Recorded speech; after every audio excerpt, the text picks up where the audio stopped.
Mayor, magandang umaga. Narito tayo ngayon at formal na binuksan itong proyekto mula sa NESDA. So ngayon po, Mayor, bilang kayo po ay punong bayan, ano po ang mensahe po ninyo at ano po naging counterpart ng LGU dito?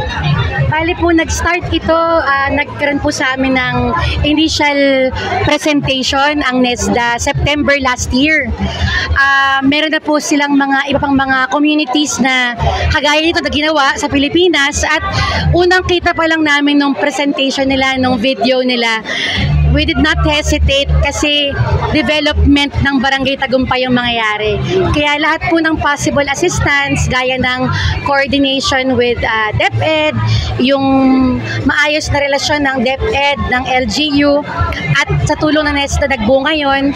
Tapos may mga tulong din po ang local government pagdating po sa mga aspeto ng civil works, pakikipag-ugnayan sa sangguniang barangay, sa pangunan nila Kapitan de la Cruz. So yun po. Ano po ito nakakatulong dito sa Barangay Tagumpay, Mayor? Nako, alam nyo po, pag budget lamang po ng local government at syempre po limited din naman ang budget ng DepEd, para po magtayo ng ganito kalaki at kompletong facility with even sports facility, talaga pong matatagalan kung sakali pong di tayo tinulungan ng NESDA. So as you can see, iba-ibang mga klase ng building, may library, may sports center, classrooms. Grabe po, talagang kompletong-kompleto. Mayor, nakita ko rin sa isang facility, isang building, meron siyang mga pasilidad na mga gamit na 20 na mga pangtahi. Kasama po ba nito pangkabuhayan? Opo, alam ko po ang NESDA, even po yung mga tulong sa mga families ng mga students, at saka po yung actually mga special na mga hindi mo makikita sa regular classroom at regular schools. Dito sa NESDA po, extra. Bali po ang NESDA nagkaloob po sa Barangay Tagumpay ng access road, yung dinaanan po natin na ilang metro na napakahabang access road. Nagbigay rin po sila sa atin ng sports center, educational center, healthcare center, school na may healthcare center, sewing center, livelihood center, and house of prayer, at meron din pong farming center. So kung makikita po natin, gumawa sila ng bagong community na sustainable para po sa ating po mga kababayan dito sa Barangay Tagumpay. Mayor, konting background lang, paano siya na-discover ng NESDA itong lugar na ito? Actually, dalawang site po ito, isang sa Real saka isang sa Norte. Nagkataon na may lumapit sa amin ng mga sa DepEd, na nagmamadali sila noon dahil dalawa lang daw site sa Pilipinas ang paglalagyan.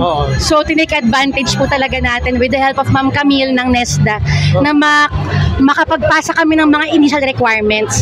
Sa tulong din po ito ng Sangguniang Bayan, kasi binigyan po nila ako ng authority to sign Memorandum of Agreement with NESDA. Kasi hindi po magbibigay sa atin ng project din ng NESDA kapag walang MOA. Mayor, last na lang.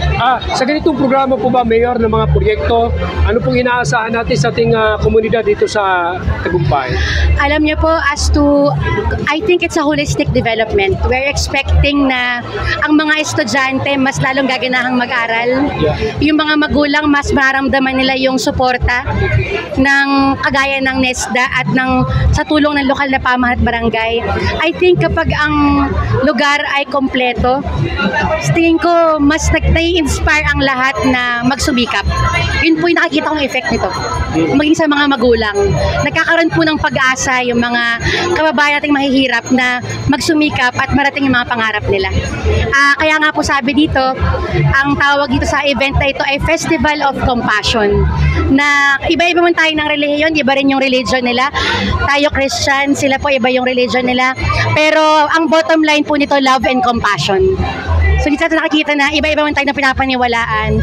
Sa dulo, pag-ibig pa rin at pakikipagkapwa ang pinakamahalaga. Thank you so much, Mayor. Thank you very much.